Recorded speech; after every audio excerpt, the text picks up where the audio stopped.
following Jesus isn't just agreeing with him from a distance, it's rearranging your entire life around him. Last week, our lead pastor, Pastor Jeff, did an amazing job. He kicked off this message about the truth that Jesus has an invitation to a seat at the table for each and every one of us, right? That Jesus is inviting us to his table. And so today, I'm excited to just break that down and talk about what does it look like to RSVP? And what does it look like to say, count me in? And I started to think about some of the invitations that I would get growing up. And to me, there's two type of reactions to invitations, right? There's the first reaction that's like, oh man, we got to go to that, don't we? Like, I guess we have to go to that, right? Yeah, we do, right?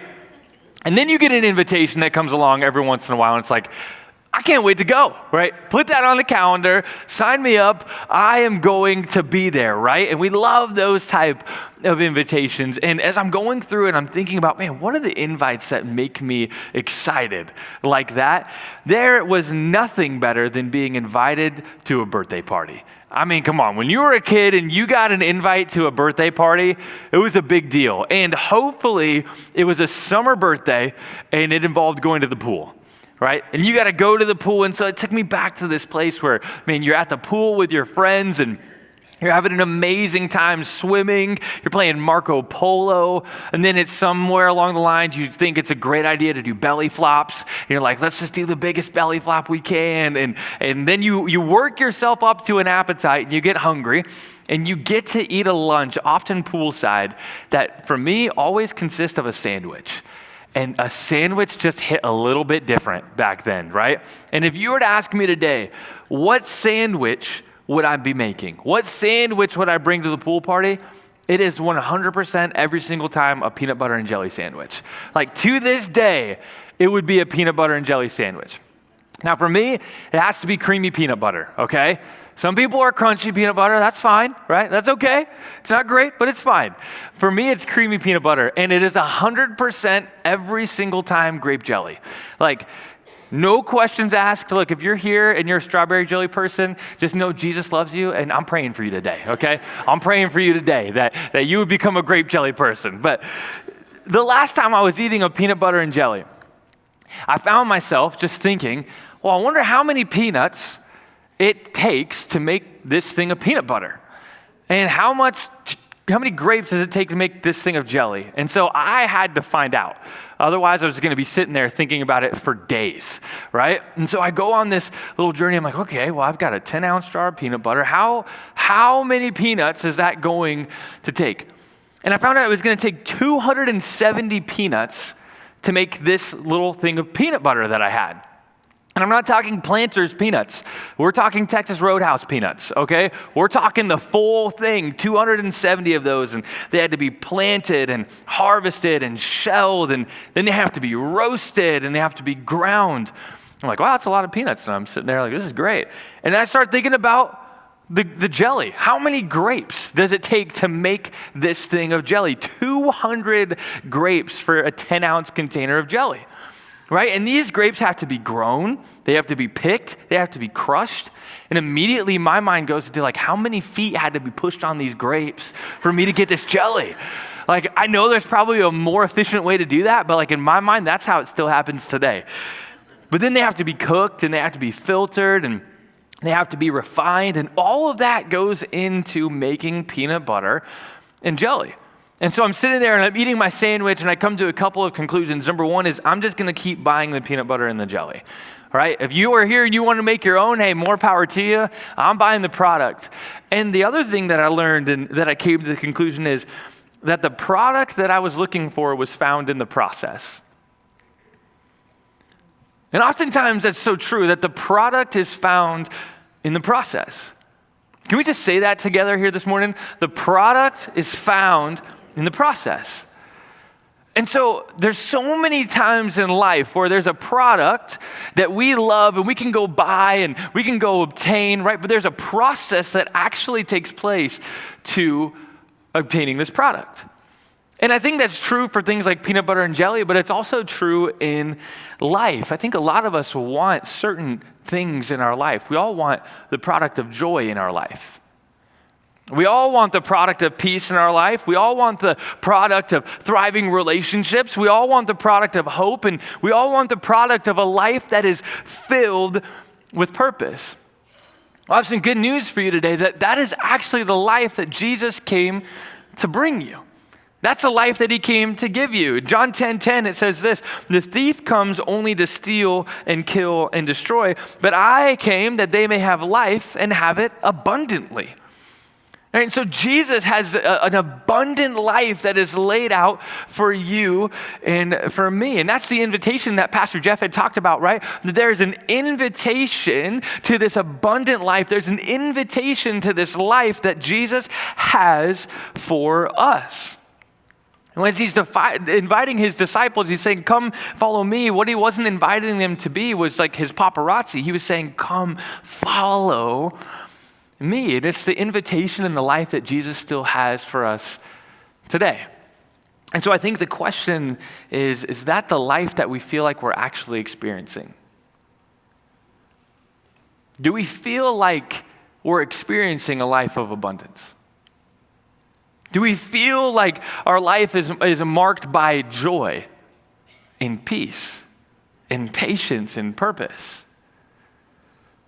Or is our life often marked by anxiety and frustration and confusion and this constant searching for things that never seem to fill the desires of your heart? And so if Jesus has come to give us this life of abundance, he's come to give us this full life, then why don't we experience it more often? Because I've found myself there where it's like, well, there's got to be more to life. You ever ask yourself, there has to be more to life than this? Well, I think it's because we're fascinated with the product, but we've misunderstood the process. And we're fascinated with this abundant life that Jesus has come to give us, but we've misunderstood the process. And I have some more good news for you today is that Jesus doesn't leave us guessing what the process looks like. That he actually lays it out for you and I in his word. Check out what Jesus says in Luke 9:23. It says this, "Then he said to the crowd, if any of you wants to be my follower, you must give up your own way, take up your cross daily and follow me." Right? If any of you wants to be my follower or accept my invitation to the seat at the table that I have for you, here's the process and how you achieve it. Here's how you do that. And so if we really, truly want to experience the life that Jesus has for us, then we have to understand this verse together. We have to understand this verse today. We have to really grasp it. And so we're going to spend the rest of our time breaking down verse 23 together. And so we'll go back to the beginning of it. It says this, "Then he said to the crowd." Then he said to the crowd. And if you were here last week, Pastor Jeff had talked about this, and it covered there's very unique when it comes to the crowd. Because this invitation to follow me, this invitation to the seat at the table was oftentimes in the day, right, reserved for religious elite people. But he wasn't just inviting them. He wasn't just inviting his disciples. He was inviting everybody who was around and who was willing to become his follower. And Pastor Jeff did an amazing job covering that. And I want to just reiterate that to you today, that the invitation is for everybody, and that is for you and me today. The invitation is to the seat at the table. And it's not just to make us admirers of Jesus. Jesus was calling us to be something else. Luke 9:23, as we continue reading, "If any of you wants to be my follower." If any of you wants to be my follower. So what does it look like to follow somebody? What does it look like to be a follower? Well, for me, my mind kind of goes to a couple of different things of how you could follow somebody, but something that continues to just be prevalent in my life is if you're following somebody to a destination in a car. Specifically, if you're in a place you've never been before, and that person says, "Hey, yep, I know where we're going, follow me." You ever found yourself there? Oftentimes, it's places like church, and we get done with church, we're like, "Man, I want to go to lunch." Maybe you're visiting family, and they're like, "Hey, I got the perfect restaurant for us to go to, okay?" They say this, Just follow me. Just follow me. That's how it goes a lot of times. And as the follower, right, that means we don't get to try to decide where we're going. I don't get to decide where we're going because this person has already picked it and I'm going to follow them. I don't get to try to take shortcuts and take my own way and get ahead of this person, right? I'm just going to follow them. You simply stay behind them and you trust that the person who is leading you is going to get you where you need to be. That's what it looks like to be a follower.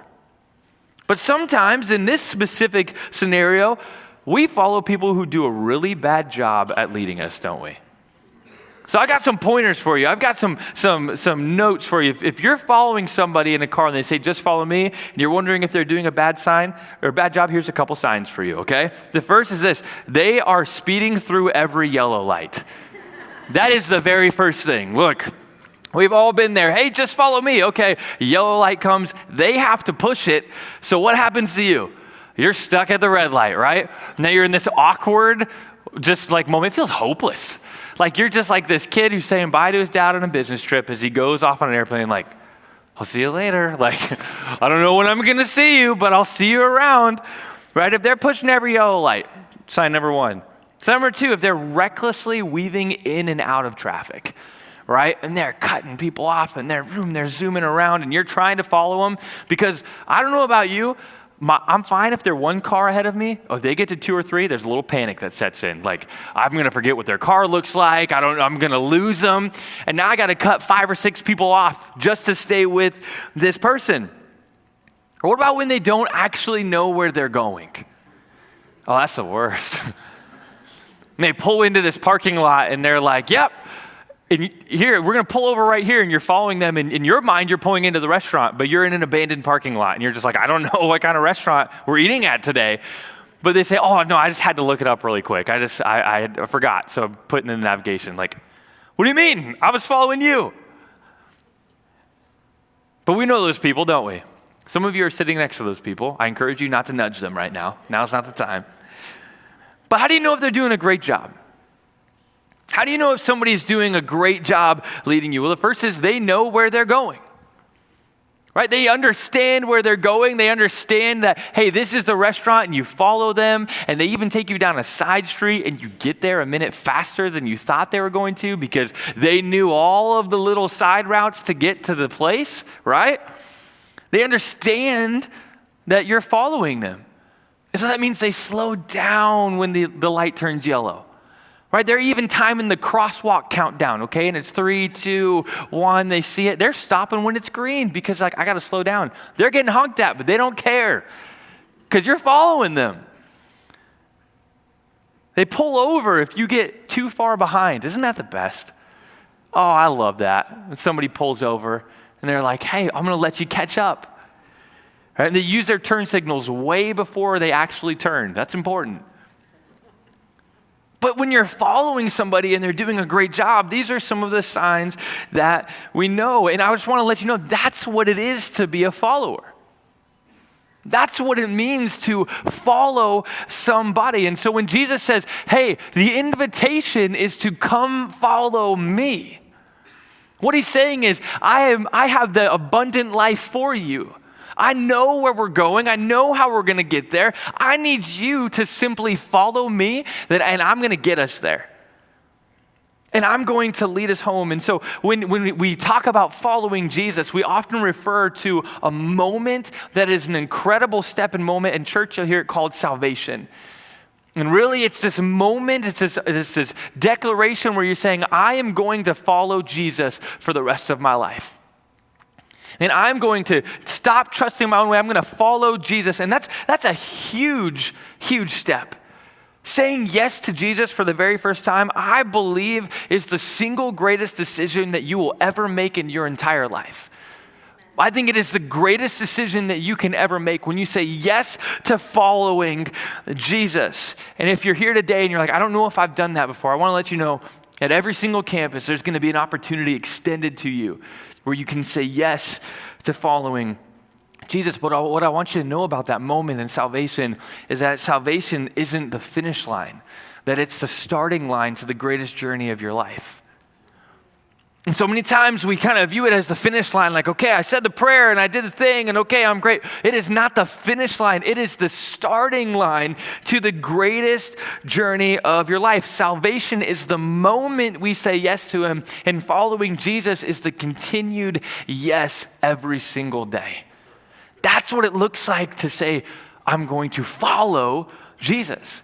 It means following him on a Monday morning when you're tired and you're exhausted. We know how Monday mornings can go. It means following him on a Tuesday afternoon when you got out of a long meeting at work and you're exhausted. It's following him on a Wednesday when you're just trying to push through the week. It's following him on a Thursday when somebody offends you, a Friday when you're tempted. It's following him on a Saturday when it seems like nobody else is watching, and it's following him on a Sunday when everything else stands still. Following Jesus isn't just agreeing with him from a distance. It's rearranging your entire life around him. And so when this invitation is, if any of you wants to be my follower, this is what it looks like to follow Jesus. So how do we start?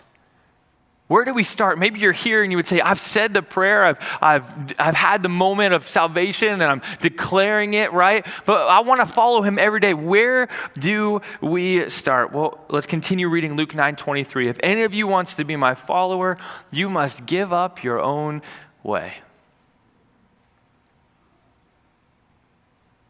You must give up your own way.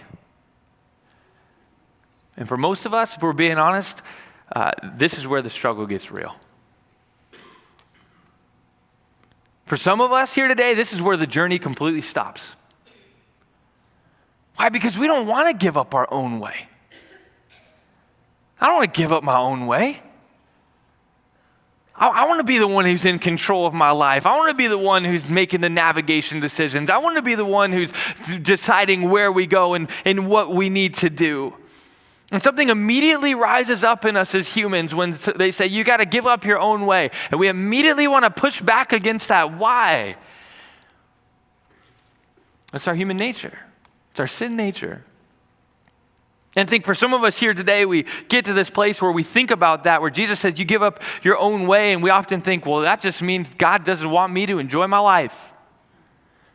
And I'm just going to have a terrible life. And so we sit on the sidelines, or we often think that it means I have to give up every dream, every desire, everything I've ever worked for, everything I ever wanted, and I got to give everything up if I want to follow Jesus because I have to give up my own way. Some of us think that following Jesus means that I will never have fun again in my life. Never going to have fun, and I'm just going to be some type of robot that gives up every bit of control of myself and says yes to Jesus and follows him each and every day because I got to give up my own way. And we often allow our minds to go to these places of why we shouldn't follow Jesus and the negative consequences it is going to presumably have. Can I just tell you, that is not the voice of Jesus speaking to you. That is not the voice of Jesus speaking to you. How do I know that? Why? Because that's not what Jesus said. As we put John 10:10 back up, it says, I came that they may have life and have it abundantly. Other translations of that word abundantly say to the fullest. Another translation says that they may have a satisfying life, a life that is overflowing. And so if we know it's abundant and it's full and it's satisfying, then what we have to understand is that Jesus isn't asking you to give up a great and abundant life. What is Jesus asking you to give up? He's asking you to give up that the insistence of your way being better is better than his. He's saying, will you give up the insistence that your way is better than his? And so many times we get stuck there. I have to give up my own way? My life's going to be terrible? No, you just have to give up the insistence that you know better than Jesus does. And that leads us to trusting him enough to follow his way. And when he's the navigator and he's driving us through life and he's saying, we're going here. I've got the abundant life for you. I've got the rich and abundant life for you. I've got the overflow life for you. I've got the satisfying life for you. And we're going to go here and we're going to get there together, right? And you're following Jesus. There's going to be times in your life where Jesus takes a right turn and you want to take a left turn. And then it comes back to the question, who do I trust more? Do I trust myself or do I trust the person I'm following? Who am I trusting more? Am I trusting my instincts or am I trusting the one who's already navigated this life ahead of me? See, every single day you're going to face an intersection where you can either choose your own way or you can choose to follow Jesus. All right, am I going to choose my way or am I going to choose his way? Am I going to choose my response to this situation or am I going to choose his response to the situation? And every day we find ourselves in this place, and the question has to shift mentally from what do I want to where is Jesus leading me? That's what it looks like to give up your own way. But can I tell you, I've got good news, that Jesus is the ultimate navigator. That he is the navigator who knows where you're going, that he came that you may have life and you may have it abundantly, and he knows how to get there. And so he's saying, would you just trust me and allow me to lead you there? He's the ultimate navigator. That's something that I know to be true in my life. I know it not just because I'm a pastor or because I've read this verse 100 times. I know it to be true because I've lived that. And I've experienced that in my own life.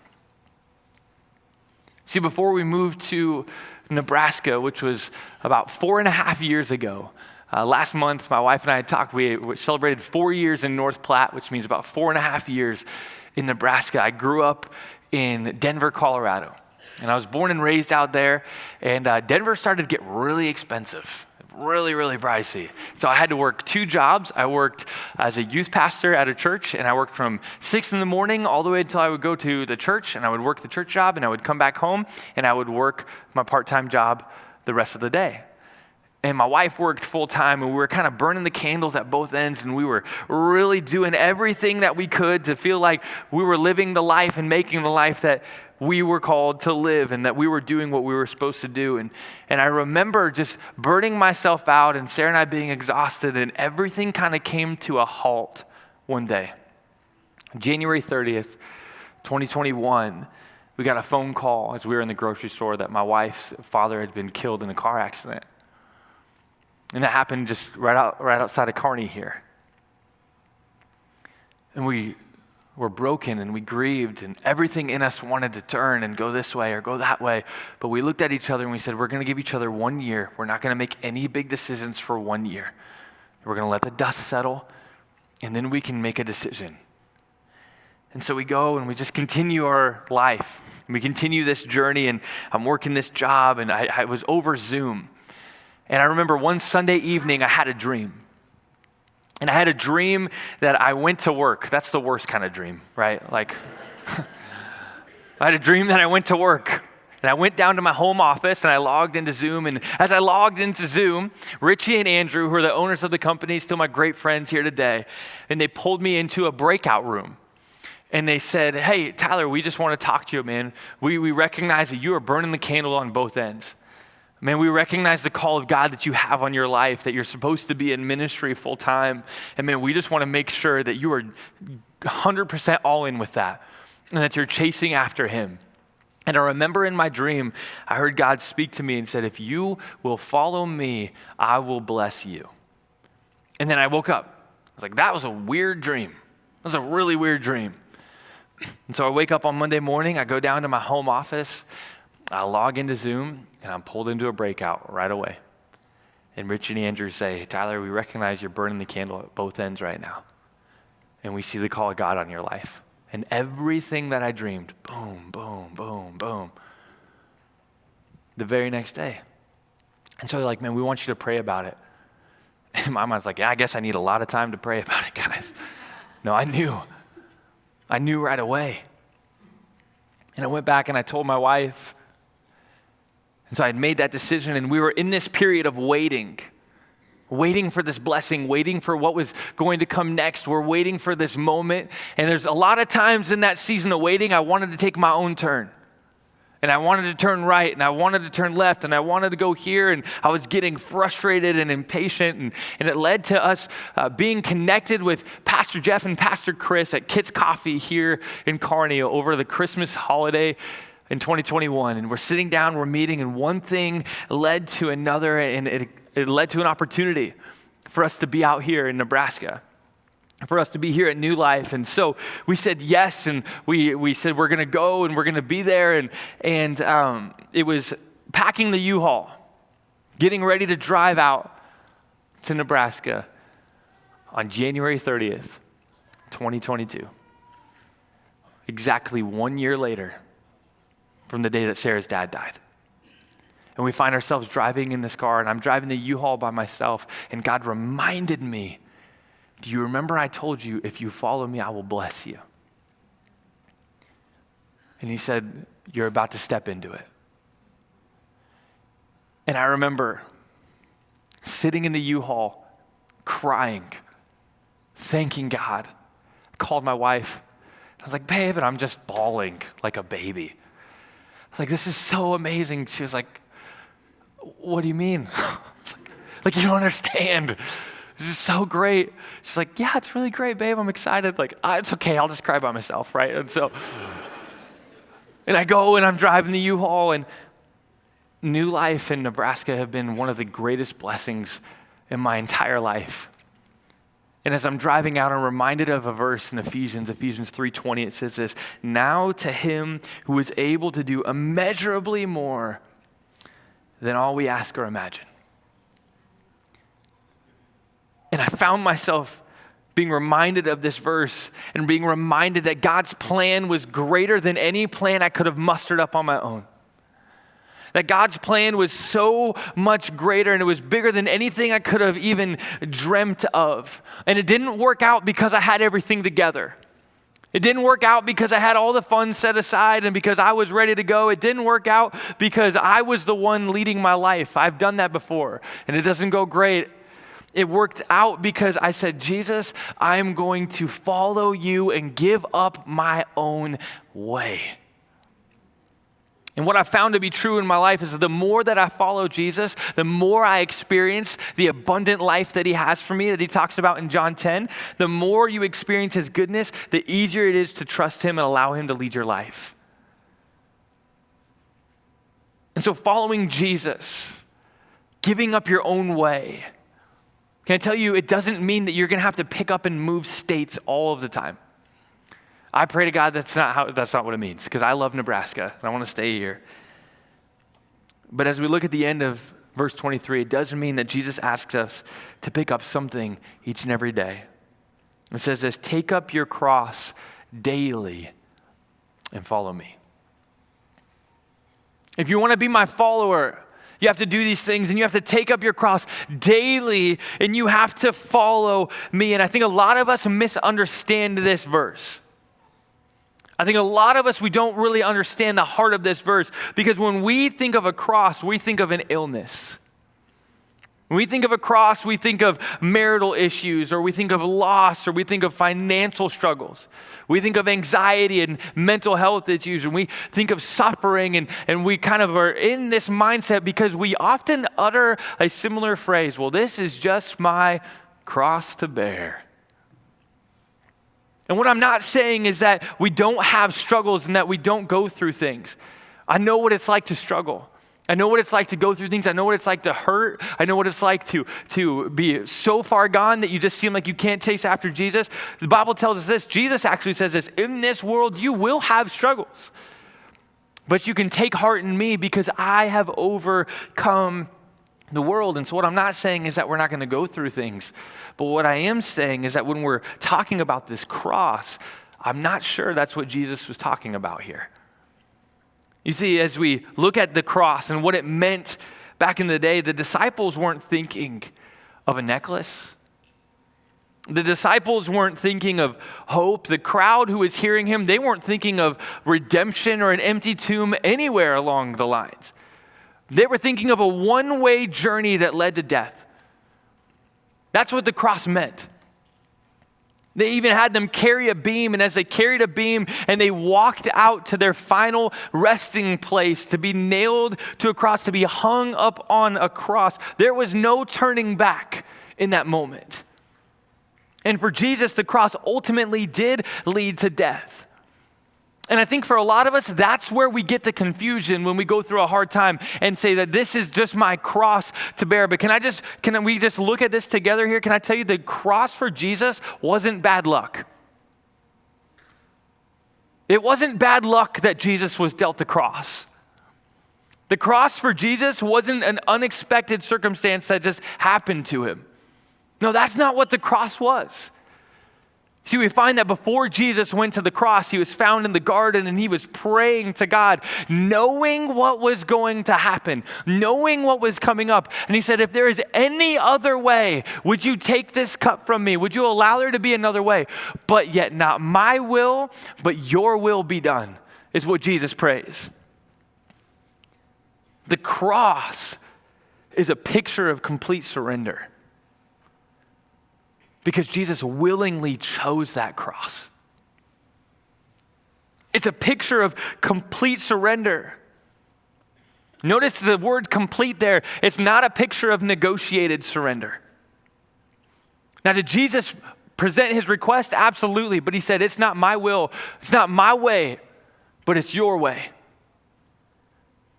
And I don't know about you, but I'm so thankful that Jesus chose the cross. That he chose it for you and me. But oftentimes I wonder, how many times do we negotiate the terms of our surrender with God? Well, God, I'll forgive that person, but they have to go first. I'm not doing it first. You know what, God, I'm going to start serving, but only when it's convenient for me.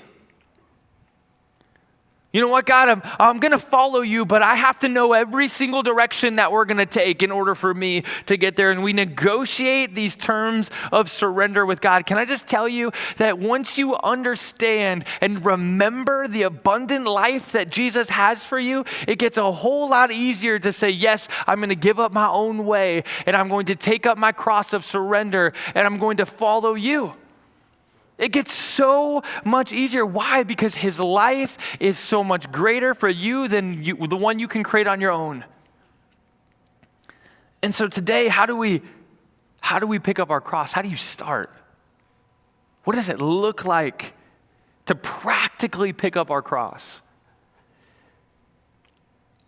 Well, I would just encourage you to start here. Before you start your day, every day when you wake up, before you try to take the wheel of your life, before you decide who you're going to follow that day, I would encourage you to start your day with a prayer. I'm going to put something up on the screen. You can take a picture if you want, but it's along these lines. It's Jesus, today, it's your way over mine. Lead me today. Help me trust you today. Help me to follow you today. Be the navigator of my life today. And you're immediately putting your heart in a posture of surrender. I'm willing to give up my own way and take up my cross. Completely surrender this day to you. And throughout the day, you're going to have to come back to that. And when you're tempted, it's your way over mine. When you're offended, it's your way over mine. When you're afraid, it's your way over mine. Not my will, but your will be done. And as Jesus is telling this story in this verse, and he brings it to the next verse, Luke 9:24, what I want you to do is, if you have your phone, you can pull that out and go to the YouVersion Bible app. Pastor Jeff did this last week. If you look at the verse of the day, you'll find the verse of the day is Luke 9:24.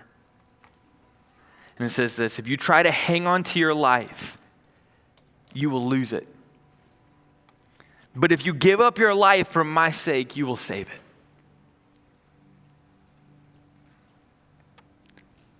Jesus is basically taking everything in verse 23. If any of you wants to be my follower and accept my invitation to a seat at the table, you must give up your own way, take up your cross, and follow me. If you try to hang on to your life, you will lose it. But if you give up your life for my sake, you will save it. And as I was writing this message and I was thinking about the cross and I was thinking about the journey of life that Jesus has us on, I was thinking about an old hymn that I grew up singing.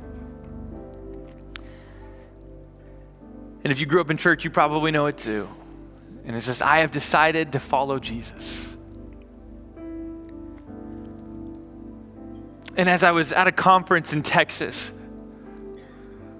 there was a pastor who was from India. And he began to tell the story of the origin of that song. I have decided to follow Jesus. And he began to tell this story, and what I heard just completely blew my mind. See, in India, if somebody were to convert to Christianity back in the day, they would convert and they would either be killed for it or they would be exiled for it. And there was a man who made this decision to convert to Christianity, and they told him, well, we're going to kill you and your family if you do not denounce Jesus. And so what did he do? He goes back to this place where as he's thinking about it, and he started to sing a song. And it's, I've decided to follow Jesus. I have decided to follow Jesus. And he sings this song. And the last part of the song is, no turning back, no turning back. And he said, don't you know what this means?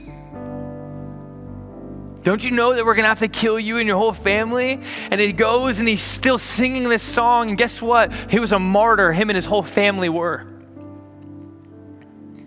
And later on in India and in certain places, that if you sang this song, they would exile you and say you're kicked out of this village. And so what would they do? They would pack their belongings and they would walk out of the village and they would sing, the world behind me, the cross before me.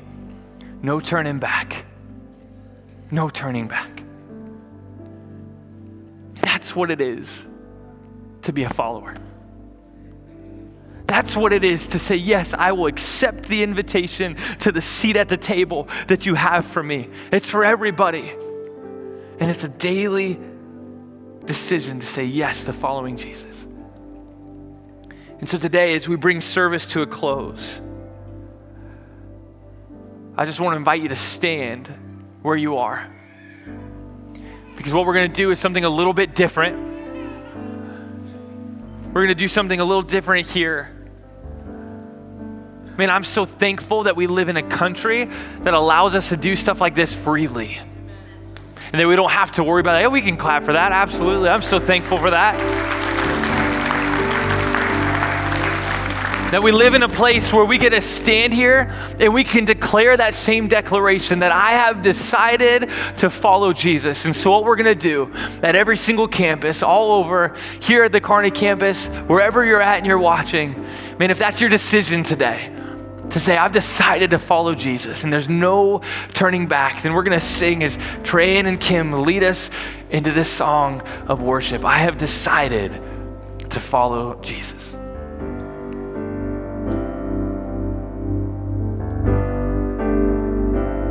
I have decided to follow Jesus. I have decided to follow Jesus. I have decided to follow Jesus.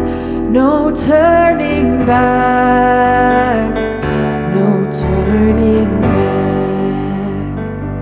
The world behind me, the cross before me. The world behind me, the cross before me.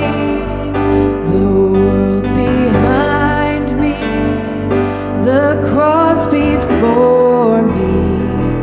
No turning back, no turning back. Decided to follow Jesus. I have decided